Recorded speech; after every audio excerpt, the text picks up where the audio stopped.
many different kinds of alcoholic beverages are produced and consumed. In warmer areas of Europe, people make wine by allowing grape juice to ferment. In cooler areas of Europe, people make beer by fermenting liquids made from water and various grains. The process of fermentation is also used to make stronger drinks known as spirits. These drinks include vodka, whiskey, and rum. The techniques for making good wine, beer, and spirits have been developed over hundreds of years and require scientific precision. Some people have developed a great appreciation for well-made wine, beer, or spirits and have become experts about the many different varieties of these beverages. Many people appreciate the taste of alcoholic beverages, but many also enjoy the feelings that alcohol causes. Alcohol belongs to a category of drugs called depressants because it depresses the central nervous system, causing a person to feel less inhibited or restrained. Many people enjoy this feeling, but when a person drinks a lot of alcohol, he or she loses coordination, balance, and judgment. Speech may become unclear, and the person may speak too much. Some people become aggressive or depressed. When a person is under the influence of alcohol, the person is said to be drunk. One of the problems that can result from alcohol consumption is known as drunk driving. Some people try to drive a car after having consumed alcohol, but this is extremely dangerous. Each year, thousands of people are killed by drunk drivers who lose control of their cars. In recent years, attempts have been made to reduce this problem by public education campaigns and by strict laws and punishments. If you drink, don't drive. Another problem associated with alcohol is addiction, and it's known as alcoholism. Some people drink so frequently that they develop a psychological addiction to alcohol. This problem can have terrible consequences for a person's health, personal relationships, and career. Alcoholic beverages are firmly a part of Western culture, and of many other cultures also. On one hand, drinks provide many people with much enjoyment and appreciation. On the other hand, alcohol is a drug that can be abused, leading to accidents and addiction. The origins of Canada and the United States. Most people are aware that Canada and the United States are two very large countries in North America. However, most people do not know how these countries came to exist. The story of the creation of these countries is a very interesting one. During the 17th and 18th centuries, some people from England and from France moved across the Atlantic Ocean. English people lived on what is now the east coast of the United States, and French people lived in what is now Quebec, in the eastern part of Canada. The kings of England and France were often at war with each other. This meant that there was often fighting in North America between the soldiers of England and France. By about the year 1750, there were many more people in the English colonies than in the French colonies. When the next war began, the English king was determined to defeat the French and gain complete control of North America. The English assembled a large force of ships and soldiers and attacked the French at Quebec. The French fought bravely, but they were too few in numbers, and the English won the war. England then gained control of all of North America. After this war, the people of the English colonies in North America began to feel dissatisfied with their government. They were not represented in the English government, but they had to pay taxes to the English king. The taxes were used to pay for English soldiers who defended the American colonies, but the Americans did not want these soldiers. In 1775, the American settlers began to rebel, and in 1776, the Americans declared their independence. For several years, there was much fighting between the Americans and the English soldiers. For a while, it appeared that the Americans would lose, even though they fought bravely. Then, the King of France decided to help the Americans. He sent his ships and soldiers to America, and they helped the Americans to defeat the English forces. England recognized the United States of America as an independent country in 1783. However, England kept control of Canada. When the American colonies rebelled against England, some of the people who lived in those colonies did not rebel. Those people were called Loyalists because they were loyal to the king. When the war ended, the Loyalists had to leave the country. They moved northward to Canada, where they started new English-speaking colonies. During the year 1812, the Americans invaded Canada, but they were not able to conquer the country. During the 19th century, the people of Quebec continued to speak French and to maintain their French culture. Meanwhile, many more people moved to the English-speaking areas of Canada. In the year 1867, Quebec and the English-speaking colonies agreed to form a single country, Canada. By this time, there were two very large countries in the northern part of North America. Hawaii. Of the 50 states in the United States, 49 are located on the mainland of North America. The other state is Hawaii, which consists of several islands in the middle of the Pacific Ocean. Hawaii is known as an especially beautiful and interesting place. The Hawaiian Islands were formed by volcanic eruptions that pushed molten rock called lava above the surface of the ocean. Some of the islands no longer have any volcanic activity, but there are still active volcanoes on two Hawaiian islands, Oahu and the Big Island, which is known simply as Hawaii. One of these volcanoes, Mauna Loa, still erupts sometimes with spectacular explosions of lava. Another volcano, called Mauna Kea, is now dormant. These volcanoes are both very tall and reach over 4,000 meters above sea level. The air above Mauna Kea is so clear and thin that scientists use the mountain as a base for observing the stars. The islands of Hawaii are located in the tropics, and they are known for their beautiful weather. The temperatures are usually in the range of 20 to 30 degrees Celsius, and the days are usually sunny. This weather allows people to enjoy swimming and surfing on the beautiful beaches of Hawaii.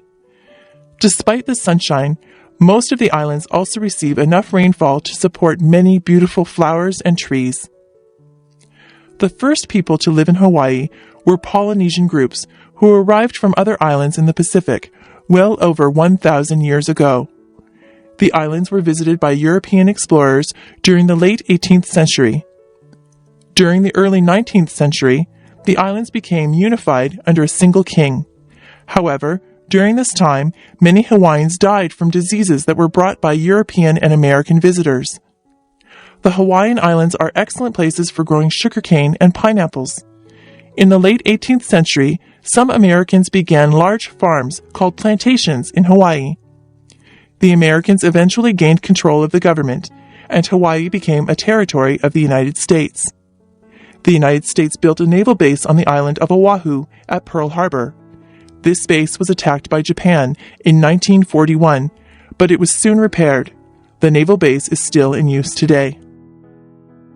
During the 19th and 20th centuries, there were great demand for labor on the sugar and pineapple plantations. People came to Hawaii from many lands, and Hawaii became a place of many cultures. The native Hawaiians mixed with people from places such as Japan, China, Korea, the Philippines, Portugal, and Puerto Rico, as well as the mainland United States. Today, many Hawaiians can claim a diverse heritage. In 1959, Hawaii became the 50th state of the United States, with the city of Honolulu as its capital. Today, there are more than 1 million people in Hawaii, more than half of whom live in Honolulu. Each year, many more people visit Hawaii as tourists to experience the beauty of these islands. Charles Darwin. Charles Darwin made what might be the most important scientific discovery of all time, the theory of evolution by natural selection. It was Darwin who first understood how it was that plants and animals evolved over time to produce new and different species. At first, this theory faced much opposition, but since that time, it has been supported by evidence from many areas of science. Darwin was born in a small town in England in 1809. When he was a young man, he went to university, first to study medicine, and later to study religion. However, Darwin found his schoolwork to be very boring. Instead, he preferred outdoor activities and was very interested in nature. While Darwin was at university, the British Navy was planning to send one of its ships, called the Beagle, on a voyage of exploration. As part of this voyage, the ship would need a naturalist who could study the various plants and animals that might be found. Darwin was recommended for this job by one of his professors who had been impressed by Darwin. Darwin was chosen as the naturalist of the Beagle, and the ship left England in 1831. The ship's voyage took Darwin around the world, and he observed many species of plants and animals on his trip. In one place near South America, known as the Galapagos Islands, Darwin observed many unusual species of birds. Several of these birds seemed closely related to each other, but they differed in interesting ways. For example, some birds had long beaks that could reach insects hidden in the bark of trees, but other birds had thick beaks that could break open the shells of nuts. What Darwin realized was that certain characteristics could help an animal or a plant to survive and reproduce. Individuals that lacked those characteristics would become more likely to die without reproducing. Over many generations, the useful characteristics would then become more and more common as the surviving individuals passed the characteristics on to their offspring. Eventually, after many generations, the changes would be so great that a new species would exist. In this way, a single species could divide into two or more new ones. This was called the process of evolution by natural selection. When Darwin returned to England, he studied plants and animals in more detail. After much research, he began writing a book about his theory of evolution by natural selection. When the book The Origin of Species was published in 1859, it was very popular and very controversial. During the next 20 years, Darwin continued his scientific research, and he wrote several more books. By the time of his death in 1882, many biologists had realized that Darwin had made one of the most important scientific discoveries of all time. For the first time, scientists could understand the origin of the many different species of plants and animals. Video designed by English7levels.com.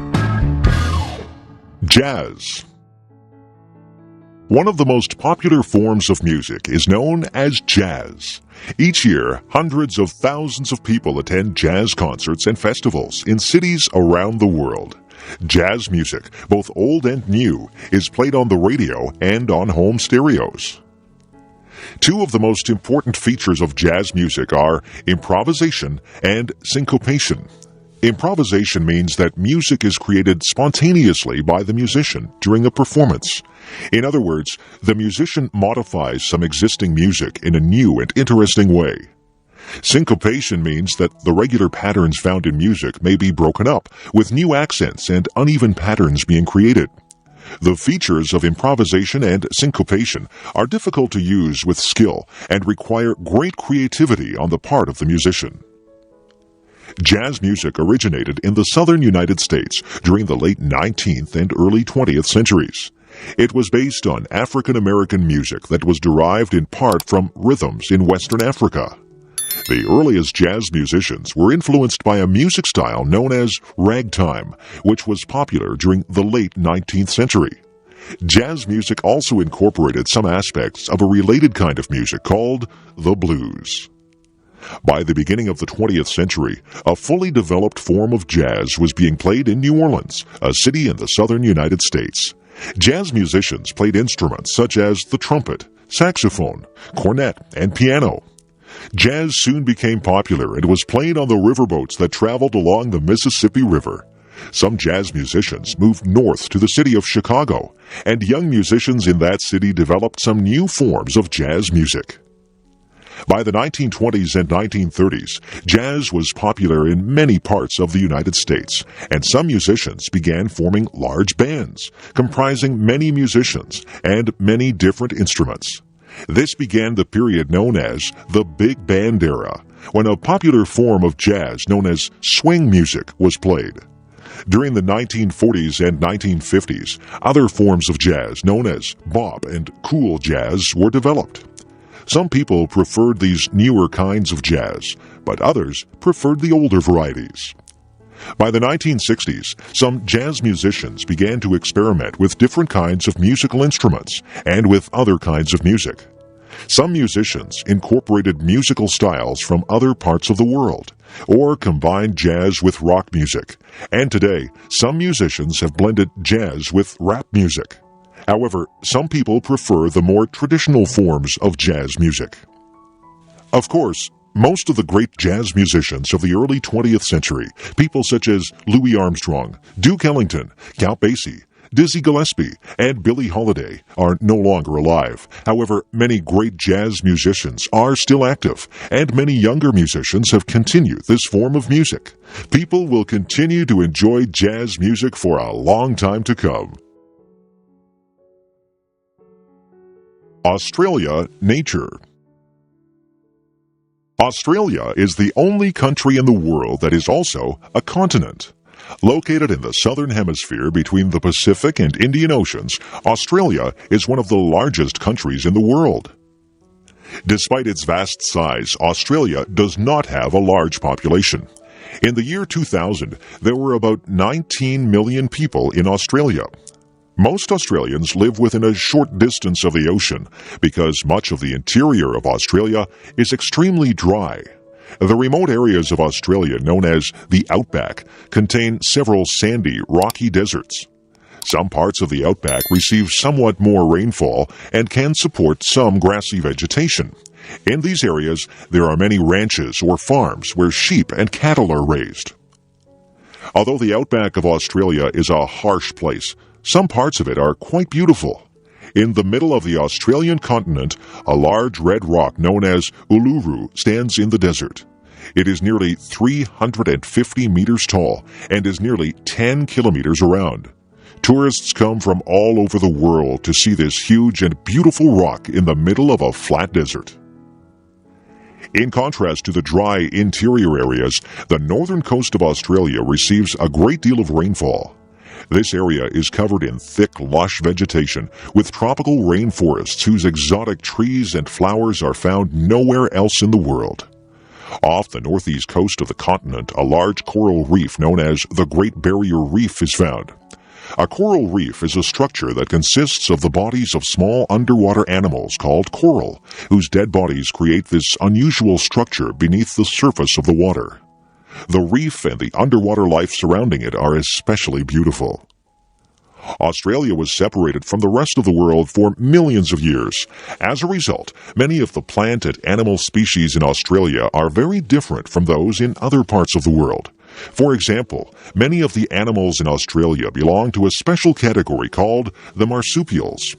Marsupials are mammals, but they are a special kind of mammal because they give birth to offspring that are not yet well developed. In many marsupials, the offspring continue to develop after being born inside a pocket or pouch on the mother's body. The most famous marsupial is the kangaroo. Kangaroos can travel at great speeds by hopping on their hind legs and using their large tails for balance. The kangaroo is a rather large animal, with the larger individuals sometimes weighing 90 kilograms. Another famous marsupial is the koala. This animal is sometimes called a koala bear because it looks somewhat like a small bear.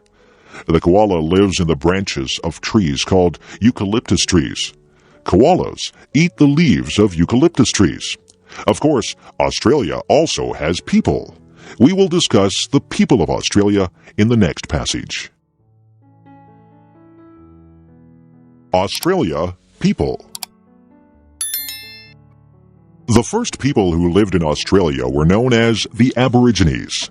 The Aborigines came to Australia by boat more than 40,000 years ago. They are the first people in the world who are known to have used boats for transportation. Even though many parts of Australia were very inhospitable places, the Aborigines survived. They lived by hunting and gathering throughout the continent, even in the desert areas where survival is almost impossible. The Aborigines felt a deep spiritual attachment to the land, and they made many beautiful paintings upon the rocks of many parts of the country. Their most famous invention is a curved hunting stick known as the boomerang.